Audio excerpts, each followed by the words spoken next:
అందరికీ నమస్కారం. ఈనాటి ముఖాముఖి కార్యక్రమంలో నా అతిథి ఎర్రగొండపాలెంని శాసించడానికి, అంటే శాసించడం అనే దాంట్లో జగన్మోహన్ రెడ్డి గారి పథకాలు గడప గడపకి తిరిగిన దానికన్నా ప్రతి గడపై చేరజారడానికి జగన్మోహన్ రెడ్డి ప్రతినిధిగా పథకాలని అందించడంలో శాసించడానికి మన చంద్రశేఖర్ గారితో ఈరోజు నా ముఖాముఖి. నమస్కారం అండి. నమస్తే సార్. సార్, మీకు ఒక హెర్క్యులియన్ టాస్క్ ఇచ్చారు. మీరు కొండేపు అనుకున్నారు, కాదు ఎర్రగొండపాలెమే అన్నారు.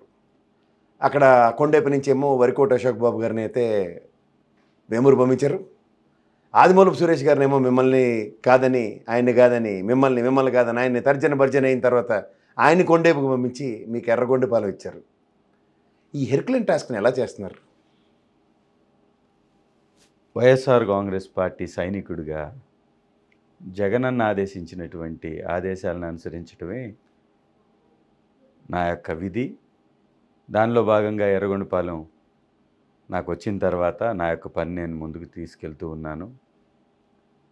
కానీ అది టాస్క్ కన్నా కూడా ఒక గొప్ప బహుమతిగానే నేను స్వాగతిస్తూ ఎంజాయ్ చేస్తున్నా ఎర్రగొండపాలెన్ని. అంటే జగన్మోహన్ రెడ్డి గారి సైనికుడిగా, ఒక వీర విధేయుడిగా ఒక హెర్క్యులియన్ టాస్క్ని ఏమీ కాకుండా మీరు చేస్తున్నారు. ఎందుకంటే నేను నా నియోజకవర్గాల పర్యటనలో నేను ఎక్కువగా ప్రాధాన్యత ప్రకాశం జిల్లాకే ఇచ్చాను. ఎందుకంటే ఆ వెనుకబాటుతనంతోనూ అక్కడ ఉన్న స్థితిగతులతో నేను చాలా చెల్లించిపోయాను. అపార్ట్ ఫ్రమ్ ఆల్ దట్, ఇప్పుడు ఇవాళ వెలుగొండ ప్రాజెక్ట్ ఆ మార్కాపురంలో సక్సెస్ చూస్తుంది దగ్గర, అంటే ఇంకా వర్షాలు పడితేనే దాన్ని నిజమైన ఫలాలు ప్రజలకు అందుతాయి. అలాంటి దగ్గర మీరు తీవ్రమైన పరిస్థితులు, అక్కడ నిజంగా వాటర్ కోసం సతమతం అవుతుంది దగ్గర మీ ప్రస్థానం నిజంగా అసలు నేను రీసెంట్ పాస్ట్లో వాళ్ళని కనుక్కుంటే మీరు పడుతున్న శ్రమ అనిర్వచనీయం అని చెప్తున్నారు. థ్యాంక్ యూ అండి. అంటే నేను కాంప్లిమెంట్ కింద నేను మిమ్మల్ని ప్రైజ్ చేయడానికి నేను అడగట్లే. ఎందుకంటే అక్కడ వాస్తవ స్థితిగతులు, ఎందుకంటే చంద్రశేఖర్ అనే వ్యక్తి ఒక స్థితిగతులను ప్రభావితం చేసే అంశాలతో చెలించిపోయి మనస్తత్వం. కానీ అలాంటి చలనం ఉన్న వ్యక్తిని జగన్మోహన్ రెడ్డి గారు చూస్ చేసుకోవడంలో మీరు ఆయన దృష్టికి ఎలా వచ్చారు? అది నా అదృష్టంగానే నేను భావిస్తున్నాను. ఎందుకంటే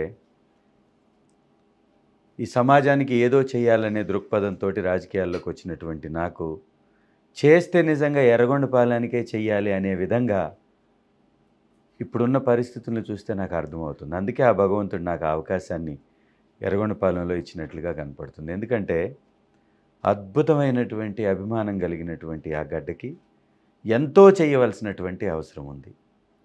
మీరన్నట్టు తాగునీటి సమస్య కానీ, సాగునీటి సమస్య కానీ, ఉద్యోగ అవకాశాలు పెంపొందించడంలో కానీ, కావలసిన వనరులను ఏర్పాటు చేయడంలో కానీ, వ్యవస్థ మనిషి ఆదరణ చాలా ఎక్కువ అవసరం అన్నది కనబడింది నాకు. Yes, correct. ఎర్రగొండపాలెం నియోజకవర్గంలో ఉన్నటువంటి ప్రజలకి విపరీతమైనటువంటి అభిమానం వైఎస్ఆర్ కాంగ్రెస్ పార్టీ మీద, జగనన్న మీద ఉంది. ఇది వాస్తవం. జగనన్నని గుండెల్లో పెట్టుకొని ఒక దేవుడిలాగా కొలిసేటటువంటి జనాల్ని అక్కడ నేను చూశాను. నిజంగా చేస్తే వీళ్ళకే చెయ్యాలి అనేటటువంటి అవసరం కలిగినటువంటి వ్యక్తులను కూడా నేను అక్కడ గుర్తించాను. ఈ 100 సంవత్సరాల తర్వాత కూడా సంస్కృతి సాంప్రదాయాలని గౌరవించేటటువంటి ప్రజలు అక్కడ ఉన్నారు. ఏమీ చేయకపోయినా కూడా అక్కడ ప్రజలకి పార్టీని ఆదరించేటటువంటి తత్వం కలిగినటువంటి వ్యక్తులు ఉన్నారు. కాబట్టే వైఎస్ఆర్ కాంగ్రెస్ పార్టీ వచ్చిన 58 నెలల కాలంలో అక్కడ ప్రజలకి చిత్తశుద్ధితోటి మా ప్రభుత్వం పనులు చేసి పెట్టింది. కాబట్టి ఇంకా అభిమానం పెరిగింది. ఎర్రగొండపాలెం నియోజకవర్గానికి ఒక హాస్పిటల్ నిర్మించటం మా ప్రభుత్వంలో జరిగింది. ఆర్టీసీ బస్టాండ్ కానీ, అలాగే ఒక మంచి రైతు బజార్ని కానీ, టీటీడీ కళ్యాణ మండపాన్ని కానీ, క్రీడా ప్రాంగణాన్ని కానీ, అంబేద్కర్ భవన్ని కానీ, జూనియర్ కాలేజీని కానీ, ఒక సబ్స్టేషన్ని, ఇవన్నీ తీసుకొచ్చింది వైఎస్ఆర్ కాంగ్రెస్ పార్టీ ప్రభుత్వం, మా ప్రభుత్వం. కాబట్టే ప్రజలకి విపరీతమైన అభిమానం ఇంకా పెరిగింది అక్కడ. ఇక్కడ మీకు నేను గమనించింది ఏంటంటే, విపరీతమైన ఆదరణ జగన్మోహన్ రెడ్డి గారికి వైఎస్ఆర్సీపీ మీద పెరిగిన దగ్గర ఒక హ్యాట్రిక్ సాధించి ఒక మంత్రిగా ఉన్న ఆదిమూలపు సురేష్ గారిని మీరు రీప్లేస్ చేశారు. అభివృద్ధి సంక్షేమానికి పెద్దపీట వేస్తున్న జగన్మోహన్ రెడ్డి గారి ప్రభుత్వంలో నిజంగా ఊహకందని అభివృద్ధి జరిగింది. ఎందుకంటే ఒకప్పుడు మార్కాపురం నియోజకవర్గంలో ఉండే ఇవన్నీ వెనుకబడిన ప్రాతిపదిక మీద నియోజకవర్గాలుగా ఏర్పాటైన తదనంతరంలో ఎర్రగొండపాలెం చరిత్రలో ఇంత అభివృద్ధి ఈ టర్మ్లో సంతరించుకున్నంత ఇంకెప్పటిదాకా సంతరించుకోలేదు. అవునంటారా కాదంటారా? ఎస్, ఖచ్చితంగా. కానీ ఆ ప్రజలకి మనిషి ఆదరణ కరువైందనే చంద్రశేఖర్ గారు రీప్లేస్మెంట్ అన్నారు. ఖచ్చితంగా అది కాదు. ఎర్రగొండపాలెం నియోజకవర్గంలో ఆదిమూలపు సురేష్ గారు మంచి కార్యక్రమాలు చాలా చేశారు. అభివృద్ధి ఎస్, నేను ఒప్పుకుంటా దానికి. ఎస్. కానీ ప్రజల మనసులు గెలుచుకోవడంలో అంటే ఆదిమూలపు సురేష్ గారి యొక్క అవసరం కొండేపి ప్రాంతంలో ఉంది అని పార్టీ బలంగా నమ్మింది కాబట్టి వారిని అక్కడికి పంపడం జరిగింది తప్ప ఈ ఊహకి తావే లేదు. రెండవది, చంద్రశేఖర్ అనేటటువంటి నేను జగనన్న సైనికుడిగా, పార్టీకి వీర విధేయుడిగా, పార్టీ చేసినటువంటి మంచి పథకాలని లేదా మంచిని, అభివృద్ధిని మేము బలంగా వినిపించేటటువంటి ఒక గొంతుకగా నన్ను పార్టీ కూడా ఆదరించింది, అవకాశం ఇచ్చింది. కాబట్టే చిత్తశుద్ధితోటి పార్టీకి అక్కడ ఉన్నటువంటి ఆదరణ బట్టి నాకున్నటువంటి ఎక్స్పీరియన్స్, దాదాపుగా పార్టీ పెట్టినప్పటి నుంచి ఒక సామాన్య కార్యకర్తగా ఉన్నాను కాబట్టి సామాన్య కార్యకర్తకి ఏమి కావాలో, ఎలా సామాన్య కార్యకర్త ఒక రాజకీయ పార్టీ మీద ఆధారపడతాడు, ఆధారపడ్డ సామాన్య కార్యకర్తకి ఏమిస్తే పార్టీని హక్కుని చేర్చుకుంటాడో అది నాకు తెలుసు. కాబట్టి నేను చాలా త్వరగా కనెక్ట్ అయ్యానని అనుకుంటున్నాను. దాంతోపాటు అక్కడ ఉన్నటువంటి ప్రజలు అమితమైనటువంటి అభిమానం కలిగినటువంటి వాళ్ళు. ఒక చిన్న సహాయం చేస్తే గుండెల్లో పెట్టుకునేటటువంటి వ్యక్తిత్వం కలిగినటువంటి ఓటర్ ఉన్నారు కాబట్టి నాకు త్వరగా కనెక్ట్ అవ్వడం జరిగింది. నేను నా నియోజకవర్గాల పర్యటనలో మీ నియోజకవర్గానికి ఎంపీ అభ్యర్థిగా చెవిరెడ్డి గారిని నియమించినప్పుడు ఆత్మీయ సమ్మేళనాలు జరిగాయి. నేను వాటిల్లో ముఖ్యంగా డోర్నాలు, పెద్ద అరవీడు, త్రిపురాంతకం, పుల్లల చెరువు, ఎర్రగొండపాలెం, వీటిలో నేను మోస్ట్ ఆఫ్ ద సభల్లో నేను కూడా పార్టిసిపేట్ చేశాను. ప్రజాస్పందన ఉంది. చెవిరెడ్డి భాస్కర్ రెడ్డి గారు అక్కడ నియోజకవర్గానికి ఎంపీగా, ఒంగోలు ఎంపీగా రాక మునిపే మిమ్మల్ని అక్కడ నియోజకవర్గ ఇన్ఛార్జిగా ప్రతిష్ఠించింది మీ పార్టీ. ఎస్, మానవ సంబంధాలు సరిదిద్దడానికి. దాంట్లో మీ ప్రయత్నం ఒక భగీరథ ప్రయత్నం కింద దాన్ని అభివర్ణించారు. ఇప్పుడు రాష్ట్ర స్థాయిలో మీకు తెలుసో తెలీదో ఎర్రగొండపాలెం మీద ఒక చర్చనీయాంశం ఉంది. ఒక భగీరథ ప్రయత్నం అంటే ఒక మంత్రిని రీప్లేస్ చేసిన డెబ్యూటెంట్. మీరు డెబ్యూటెంట్కి ఎంత హెర్క్యులెన్ టాస్క్ ఎందుకు ఇచ్చారు? అంటే మీ సామర్థ్యాన్న, లేకపోతే మీ సేవా తత్పరతన, లేదంటే మీ కమిట్మెంట్ టువర్డ్స్ పార్టీయా? Commitment towards party. పార్టీకి బలం ఉంది, ప్రజల యొక్క అండుంది, ప్రజల్ని పట్టుకొచ్చేటటువంటి నాయకుడు అక్కడ అవసరమని ప్రభుత్వం, పార్టీ నమ్మింది కాబట్టి పార్టీకి ఒక సైనికుడిగా, జగనన్నకి ఒక సేవకుడిగా, ప్రజలకి సేవ చేసే వ్యక్తిగా నన్ను గుర్తించింది కాబట్టే నన్ను అక్కడ రిప్లేస్ చేశారు. అంటే ఇక్కడ రిప్లేస్మెంట్కి ఒక రీజన్ కూడా ఉంది. ఎందుకంటే హయ్యెస్ట్ ప్రయారిటీ ఇచ్చి ఒక మంత్రి నియోజకవర్గం అని, ఒక అభివృద్ధి సంక్షేమం అన్న దాంట్లో నభూతో నా భవిష్యత్ ఈ 5 సంవత్సరాల్లో మీరు చెప్పండి, ఒక ఇన్ఛార్జిగా ఎంత అభివృద్ధి, ఎంత సంక్షేమానికి ధనం వెచ్చించబడింది మీ నియోజకవర్గానికి? మా నియోజకవర్గంలో దాదాపుగా 2,07,000 మంది ఓటర్లు ఉంటే 1,86,000 మందికి పథకాలు అందాయి. ఓకే, అది ఒక కుటుంబంలో 50,000 మంది ఉండొచ్చు, ఇంకొక కుటుంబంలో 15 లక్షల మంది ఉండొచ్చు. అలాగే అనేక రకాలైనటువంటి విద్యా వ్యవస్థలను ఏర్పాటు చేయడం జరిగింది మా యొక్క నియోజకవర్గంలో. నేను కూడా చూశాను నాడు నేడు స్కూళ్ళ యొక్క పరివర్తన. ఒక మురికిమాల తాండా అనేటటువంటి ప్రాంతంలో అద్భుతమైనటువంటి స్కూల్ నిర్మాణం జరిగింది. ఈ రాష్ట్రంలో మొట్టమొదటిగా కట్టినటువంటి మంచి స్కూల్స్లో 2 స్కూల్స్ని, ఒకటి పుల్లల చెరువు, ఒకటి ఎర్రగొండపాలెంలో నిర్మించడం జరిగింది. గిరిజన హాస్పిటల్ నిర్మాణం జరిగింది. 100 పడకల హాస్పిటల్ నిర్మాణం ఎర్రగొండపాలెంలో జరిగింది. ఇదంతా కూడా మా ప్రభుత్వం ద్వారా వచ్చినటువంటి అభివృద్ధే కాబట్టి ఖచ్చితంగా ప్రజల్లో కూడా ఆ మద్దతు ఉంది. ఇవాళ ఎర్రగొండపాలెంకి చంద్రశేఖర్నే ఎందుకు అక్కడ అవకాశం కల్పించారంటే ఖచ్చితంగా పార్టీకి ఉన్నటువంటి ఆ బలాన్ని నేనైతే కొనసాగించగలగనని జగనన్న నమ్మారు. అందుకే నాకు అవకాశం వచ్చింది. ఇప్పుడు మరి గతంలో ఎవరైతే కాంగ్రెస్ ప్రత్యర్థిగా తెలుగుదేశం నుంచి ఉన్న అజిత్ రావు గారు అనుకుంటాను, ఆయన ఇవాళ ఇండియన్ కాంగ్రెస్ నుంచి నిలబడుతున్నారు. ఆయన నిలబడిన ప్రాసెస్లో మీ పార్టీ ఓటు బ్యాంకు కాంగ్రెస్ పరంగా ఏమైనా చేరడానికి ఏమైనా?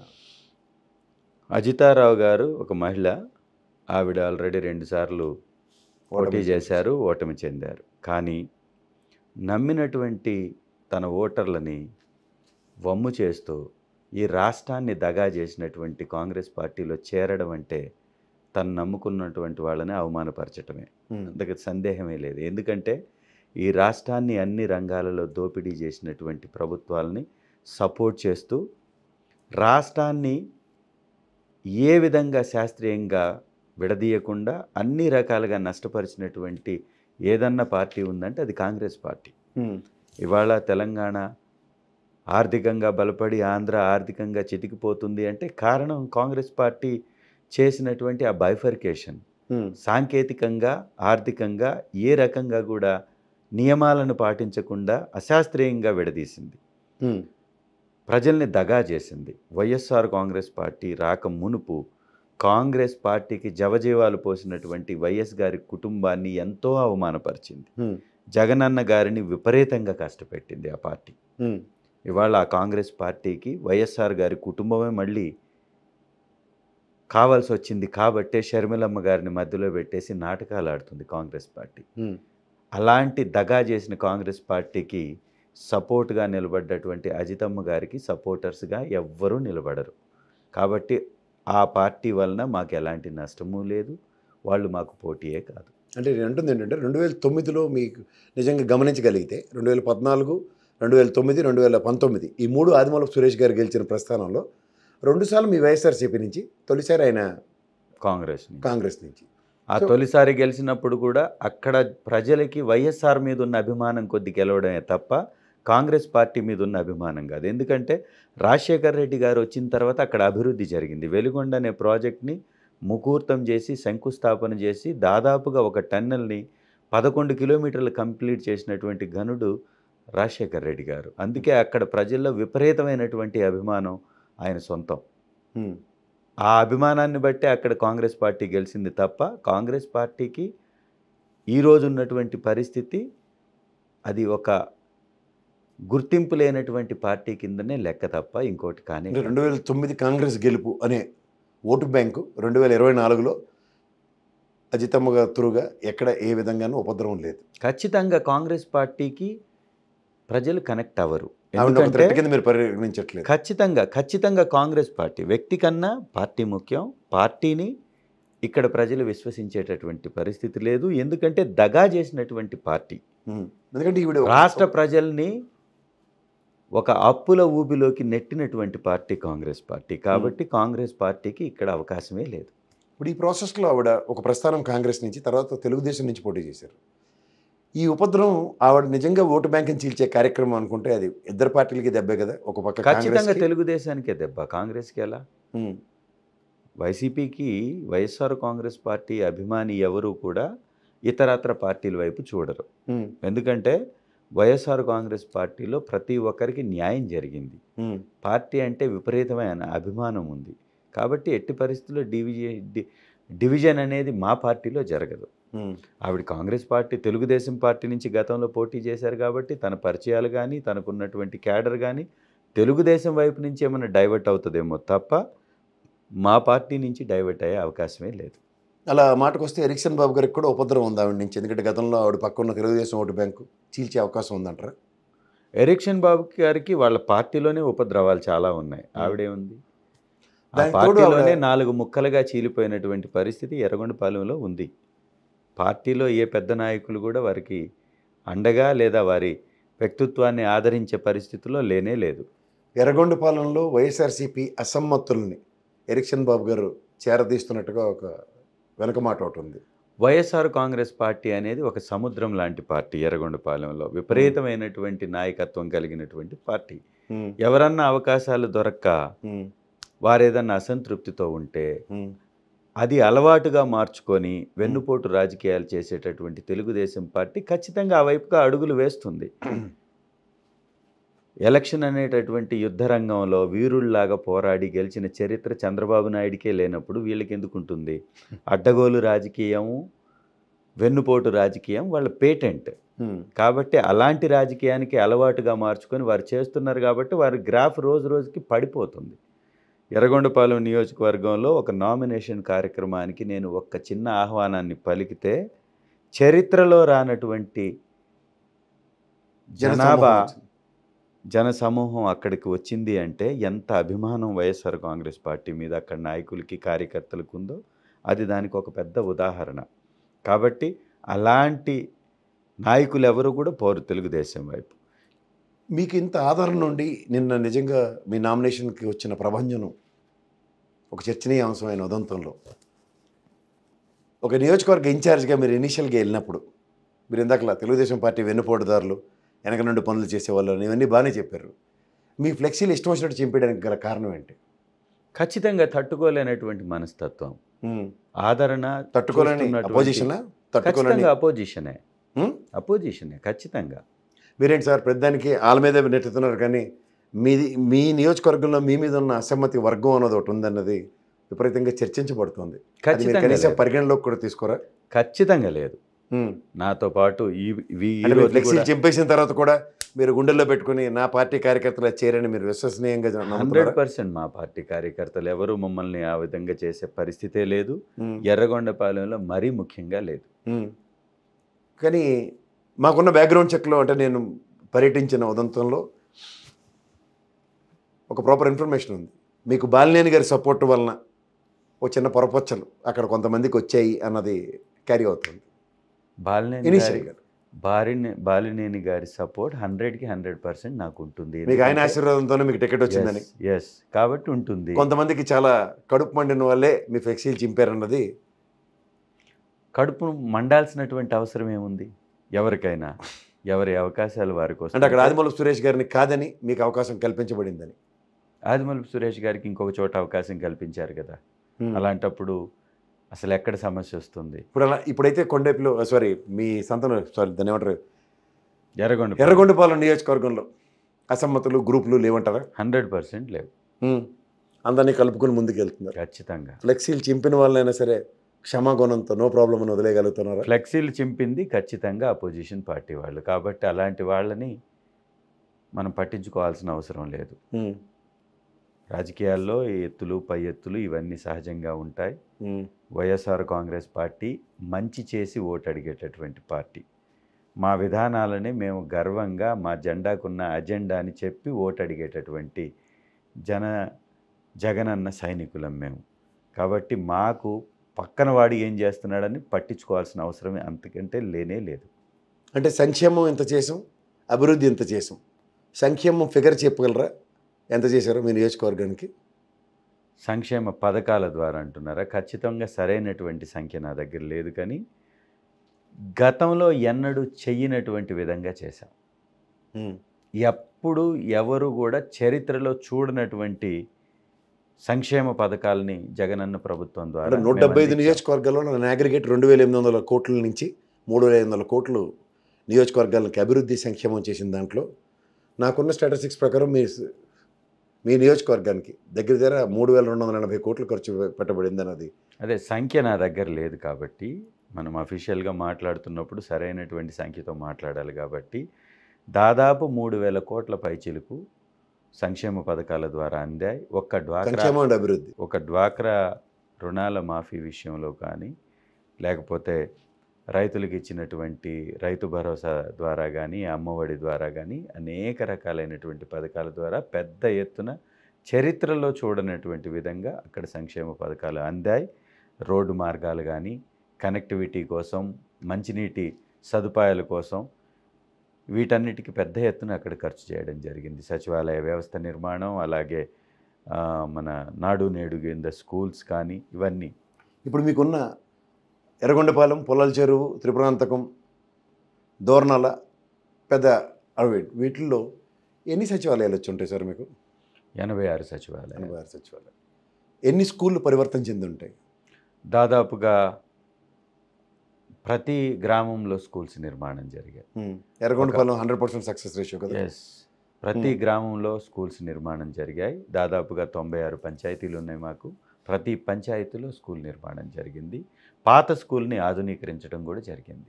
కాబట్టి ఈ విలేజ్ క్లినిక్లు, విలేజ్ క్లినిక్స్ అండర్ కన్స్ట్రక్షన్స్లో కొన్ని ఉన్నాయి, కొన్ని కంప్లీట్ చేయబడ్డాయి, ఆర్బీకే సెంటర్లు కంప్లీట్ అయ్యాయి. అన్ని నియోజకవర్గాలు అంటే మేము అన్ని మండలాలకి ఆర్బీకే సెంటర్లు కంప్లీట్ అయ్యాయి, అన్ని చోట్ల కంప్లీట్. సచివాలయాలతో అనుసంధానించుకుని. సో ఇవన్నీ మీరు వాళ్ళ చేశారు దోర్నాలలో ప్రత్యేకంగా గిరిజనుల కోసం అత్యాధునిక సదుపాయాలతోటి ఒక హాస్పిటల్ నిర్మాణం జరుగుతుంది. ఎన్ని పడకలదండి అది?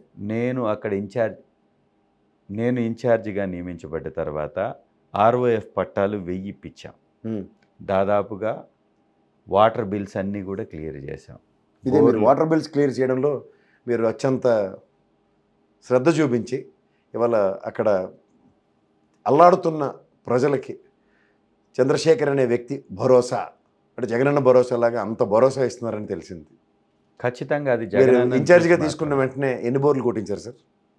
దాదాపు 46 బోర్లు కొట్టించాం. 3 టర్ముల మంత్రిగా చేసిన వ్యక్తి 46లో బోర్ల యొక్క ప్రాధాన్యత ఆయనకి తెలియలేదనా? ఖచ్చితంగా వారి హయాంలో కూడా వేశారు. సరిపడా బోర్లు లేవు. ఇప్పుడు స్వతంత్రం వచ్చిన 75 సంవత్సరాల తర్వాత కూడా తాగునీటి కోసం అల్లాడుతున్నారు ప్రజలంటే అంతకుముందు ప్రభుత్వాలు పూర్తిగా విస్మరించాయని అర్థం. అంటే మీ 5 ఏళ్ల ముందు ఉన్న ప్రభుత్వాలు కన్సిడర్ చేయలేదంటారా? ఖచ్చితంగా చేయలేదు. ఆదిమూలపు సురేష్ గారు అపోజిషన్ లీడర్గా ఉండి, అంటే అపోజిషన్ పార్టీలో ఉన్నందుకు ఆయన గళం సరిగ్గా వినలేదా? వైఎస్ఆర్ కాంగ్రెస్ పార్టీ ప్రభుత్వం 58 నెలల కాలంలో వచ్చిన తర్వాత చాలా చోట్ల బోర్లను ఏర్పాటు చేయడం జరిగింది. అంతకుముందు తెలుగుదేశం పార్టీ ప్రభుత్వ హయాంలో అక్కడ బోర్ నిర్మాణాలు జరగలేదు, బోర్లు వేయలేదు, డ్రైనేజ్ వ్యవస్థ నిర్మాణాలు జరగలేదు, రోడ్లు నిర్మాణాలు జరగలేదు. నేను ఇన్ఛార్జిగా నియమించబడ్డ తర్వాత ఎర్రగొండపాలెం టు పుల్లల చెరువు ముటుకుల వరకు రోడ్డుకు ఉన్నటువంటి ప్యాచ్ వర్క్స్ మొత్తం కంప్లీట్ చేశాం. దోర్నాలకి ఉన్నటువంటి కనెక్టివిటీ రోడ్ని ఎక్స్పాన్షన్ చేస్తూ ప్యాచెస్ కంప్లీట్ చేశాం. ఎర్రగొండపాలెం టు కొలుకుల రోడ్డు నిర్మాణాన్ని స్టార్ట్ చేశాం. పుల్లల చెరువు టు గారపంట రోడ్డుని నిర్మాణం స్టార్ట్ చేశాం. అన్ని తాండాలకి ఎలక్ట్రిఫికేషన్, అన్ని చోట్లకి కరెంటు స్తంభాలు ఏర్పాటు చేసి కరెంటు విద్యుత్ దీపాలను కూడా ఏర్పాటు చేశాం. ఇవన్నీ కూడా ఈ 2 నెలల కాలంలో చేసినటువంటి అభివృద్ధి ప్రజలకు తెలుసు. అంతకుముందు నేను కూడా చూశానండి అక్కడ. అంతకుముందు సురేష్ అన్న గారు చేశారు, ఆ తర్వాత మళ్ళీ నేను వెళ్ళిన తర్వాత ఇప్పుడు నేను చేయడం జరుగుతుంది.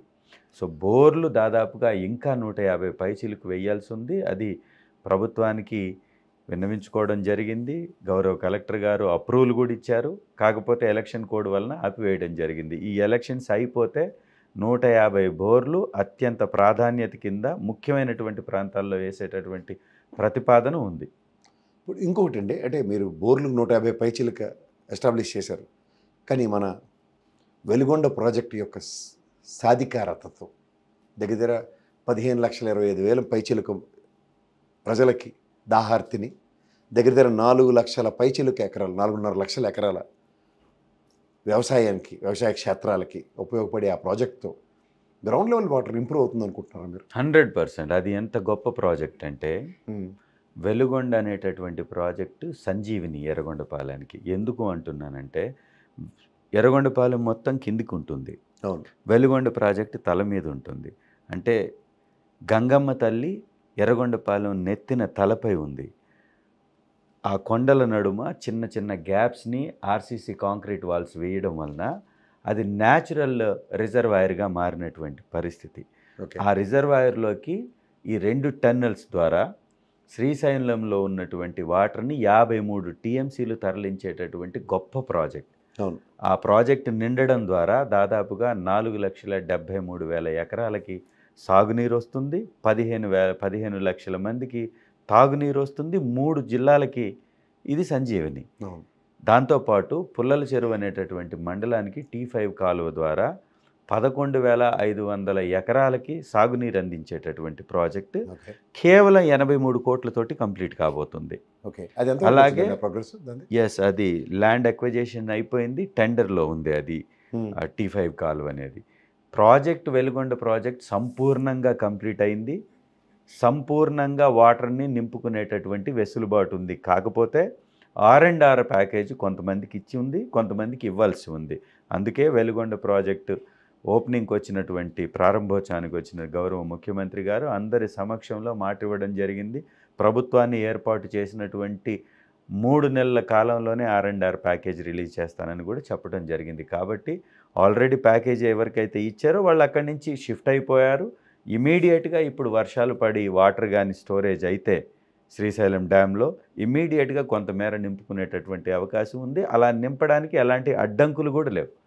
ఎందుకంటే R&R ప్యాకేజ్ కింద కొంతమందికి ఇచ్చినటువంటి వాళ్ళు షిఫ్ట్ అయిపోయారు కాబట్టి కొంతమేర మనం నింపేటటువంటి వెసులుబాటు వెలుగొండ ప్రాజెక్టులో ఉంది. వెలుగొండ ప్రాజెక్టులో వాటర్ కానీ వస్తే వెలుగొండ ప్రాజెక్టులో వాటర్ని స్టోర్ చేసినప్పుడు అక్కడ ఉన్నటువంటి భూముల్లోకి వాటర్ వెళ్తుంది, గ్రౌండ్ లెవెల్ వాటర్ పెరుగుతుంది, బోర్లు మొత్తం పనిచేయడం ఆరంభిస్తాయి. బోర్ల నిర్మాణం ఉంది కాబట్టి వెసులుబాటు విస్తీర్ణంలో కూడా వ్యవసాయం చాలా అధికంగా జరిగేటటువంటి అవకాశం ఉంటుంది. కాబట్టి సస్యశ్యామలమయ్యేటటువంటి పరిస్థితులు ఎర్రగొండపాలెనికి పుష్కలంగా ఉన్నాయి.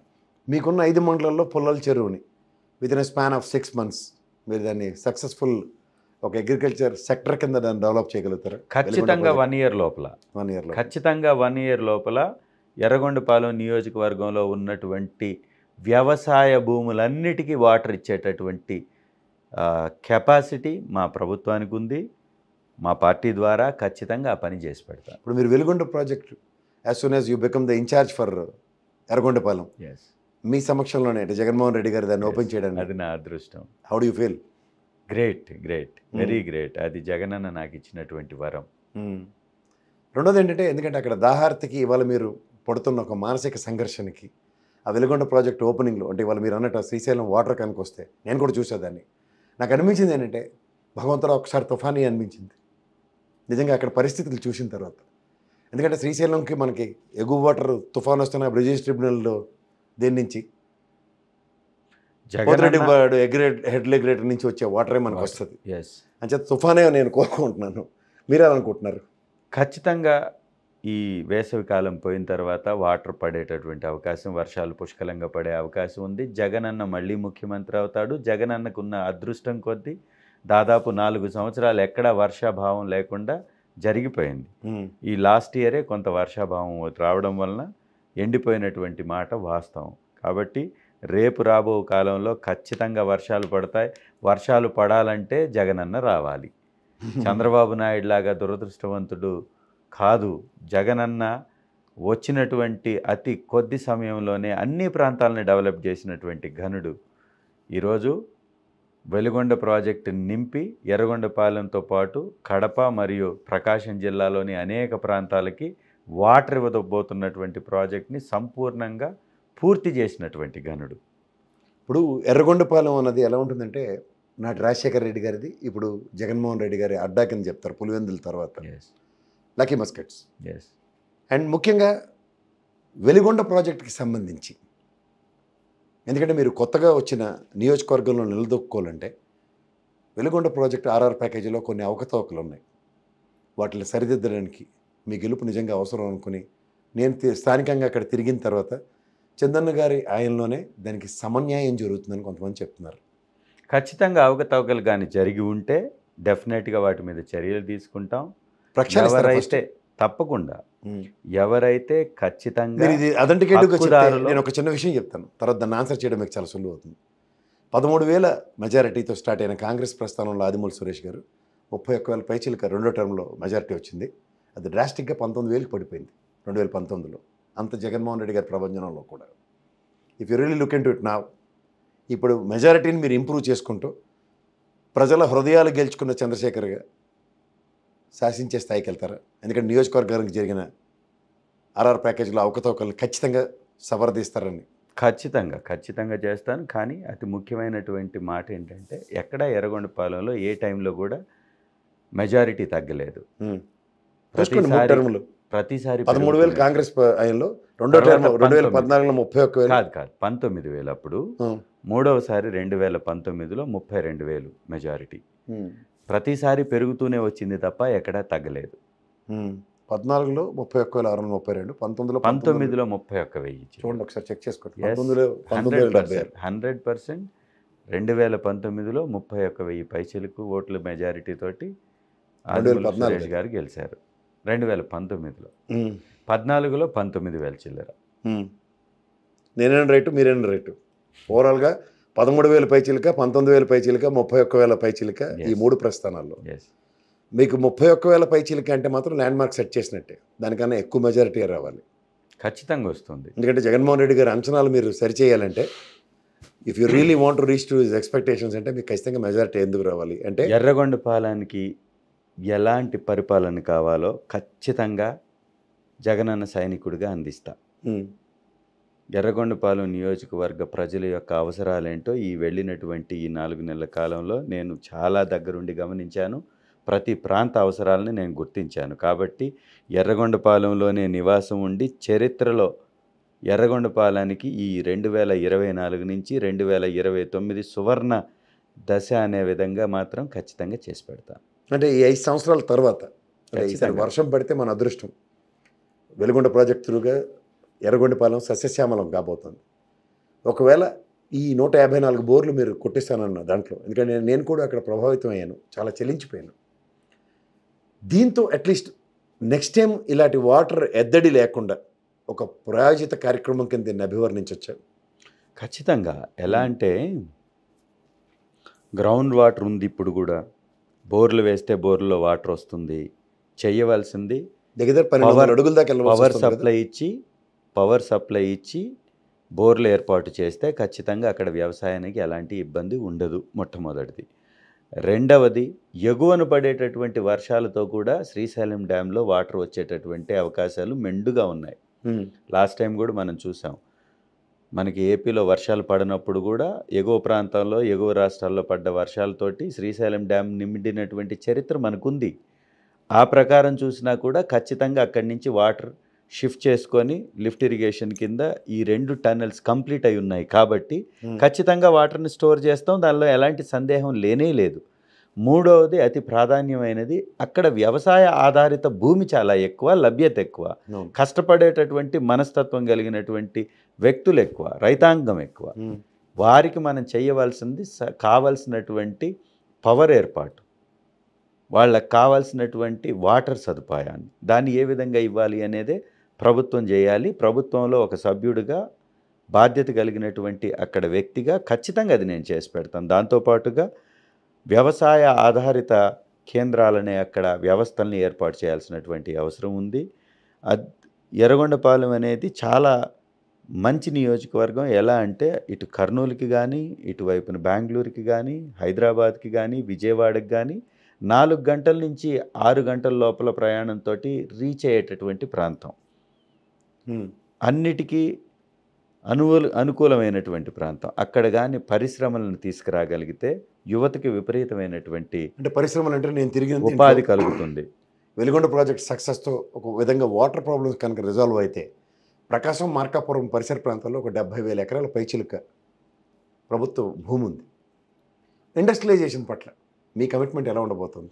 ఖచ్చితంగా వ్యవసాయ ఆధారిత వ్యవస్థలను కానీ ఏర్పాటు చేస్తే, కంపెనీస్ని తీసుకొస్తే, స్టోరేజ్ నిర్మాణాలను కానీ ఏర్పాటు చేస్తే, మిర్చి అధికంగా పండేటటువంటి ప్రాంతం, దాంతోపాటుగా పొగాకు అత్యంత ఎక్కువగా పండేటటువంటి ప్రాంతం. కాబట్టి వాటికి సంబంధించినటువంటి వ్యవస్థలను కానీ ఏర్పాటు చేస్తే ఉపాధి పెరుగుతుంది. దాంతోపాటు వరికపొడి శిలతో పాటు వరికపొడి శిల వలన కూడా వరికపొడి శిల ఆల్రెడీ ప్రారంభోత్సవం జరిగింది. ఒక పుల్లల చెరువు అనేటటువంటి ప్రాంతానికి దాని ద్వారా కూడా 10,500 ఎకరాలకి సాగునీరు అందించేటటువంటి ప్రాజెక్ట్ అది. సో దాని ద్వారా కూడా వాటర్ సోర్సెస్ని క్రియేట్ చేసుకునేటటువంటి అవకాశం ఉంది. త్రిపురాంతకానికి సాగర్ వాటర్ వస్తుంది. ఆ సాగర్ వాటర్తో త్రిపురాంతకంలో ఎలాంటి సమస్య లేదు. సాగర్ వాటర్ కానీ వచ్చిందంటే ఖచ్చితంగా త్రిపురాంతకానికి ఏ ఇబ్బంది ఉండేటటువంటి పరిస్థితి లేదు. కావాల్సింది ఏంటంటే త్రిపురాంతకం ఆ సాగర్ కెనాల్ మీద ఒక బ్రిడ్జ్ నిర్మాణం జరగాలి. ఎందుకంటే పుల్లల చెరువు టు త్రిపురాంతకం మధ్యలో ఆ రోడ్డు మార్గాన్ని విస్తరించి ఖచ్చితంగా కానీ చేస్తే ఈ పండినటువంటి పంటని ఈ వ్యవసాయ కేంద్రాలకి తరలించుకునేటటువంటి వెసులుబాటు ఉంటుంది.